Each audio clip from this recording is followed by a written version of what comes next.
Hello guys! Hello Capricorn! Welcome dito sa aking channel. Kapalaran 888 Capricorn, alamin natin ko ng messages, vibration, gabay energy para sa lahat. Ito ay general reading.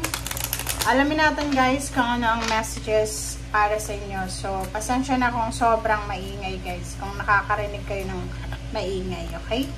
So, tingnan natin yung first week of April para sa'yo, Capricorn.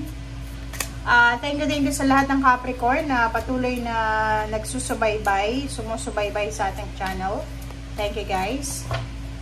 Okay, tingnan natin. First card mo dito, Capricorn, is Wondrous Adventures. Wondrous Universe. Dito sinasabi ng barahan na walk in beauty. So, walk in beauty is all about acceptance. Acceptance ito, Capricorn, kung anong meron ka, physical beauty, emotional beauty, ano man ang beauty sa paningin mo or sa pagkakaintindi mo. Sinasabi ng baraha, be proud, accept kung ano man ito na meron ka. Okay, thank you. Next deck tayo.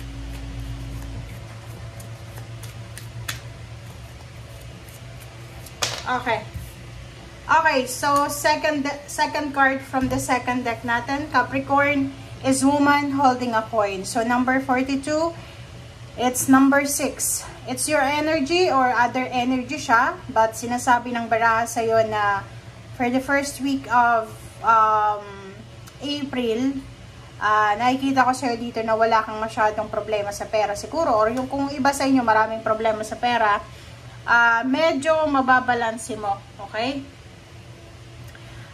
Nakikita ko sa'yo dito na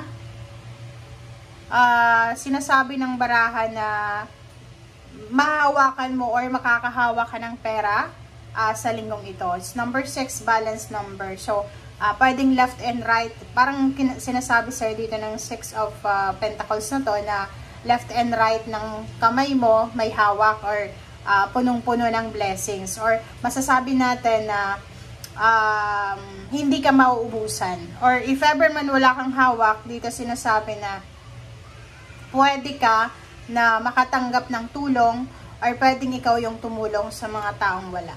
Okay.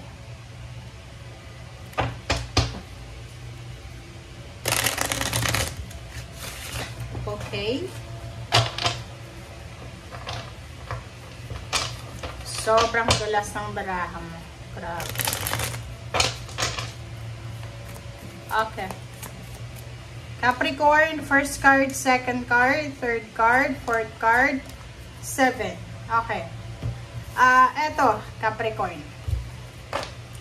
Reverse na Ace of Coins. So, nakikita ko sa'yo dito, pwedeng, mayroong mga Capricorn na sobra-sobra silang busy. Marami silang duties and responsibilities, and maraming mga offers like new job, new career, or new income, but siguro wala kayong time, wala kayong oras, kaya nandito yung Ace of Coins kasi parang sinasabi ng baraha na wala kang oras para dito sa mga pagbabago na to or sa kung ano man na offer na yan. Temperance, sinasabi ng baraha sa'yo dito, Capricorn, na kailangan mong maging mapasensya sa linggong ito, emotional man or financial, or sabihin na natin pwedeng may naghihintay sa inyo dito ng pera, pwedeng umuutang ka ng pera sa bangko and still waiting ka pa rin, dokumento or any confirmation. Sinasabi ng baraha sa'yo na konting pasensya lang na maghintay, and maganda tong Two of Wands, Palace of Coins and Page of Wands. Ano bang nakikita ko? Sinasabi dyan sa'yo ng baraha, Capricorn, na pwedeng sa katapusan ng buwan or sa second week ng April, may incoming money na pwedeng magdala sa'yo ng sobra-sobrang prosperity and abundance. Okay.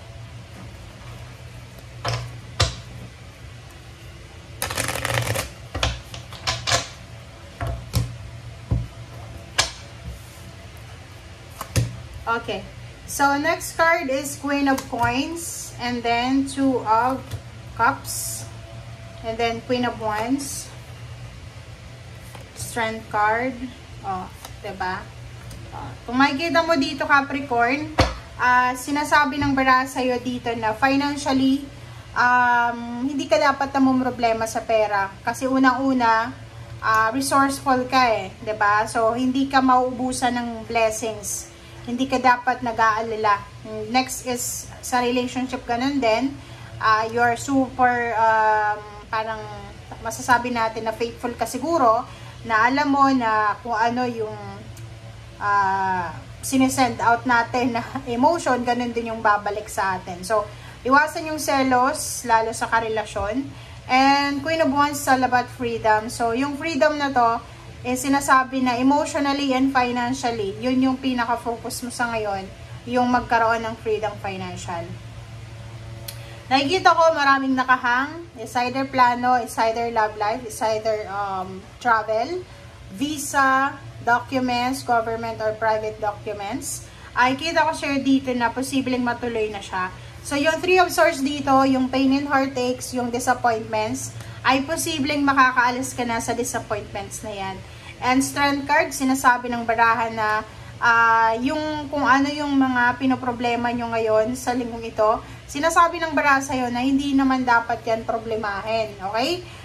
Sinasabi ng baraha yan sa'yo na be strong, be courageous, and nandito yung reverse na Seven of Wands, sinasabi na paminsan-minsan, maging lie low tayo. O, diba yung parang magdahan-dahan ka sa mga actions mo. Paminsan-minsan, huwag tayong mas mabilis or huwag tayong maging aggressive. Paminsan-minsan, maghintay tayo ng tamang oras, ng tamang pagkakataon, ng tamang energy.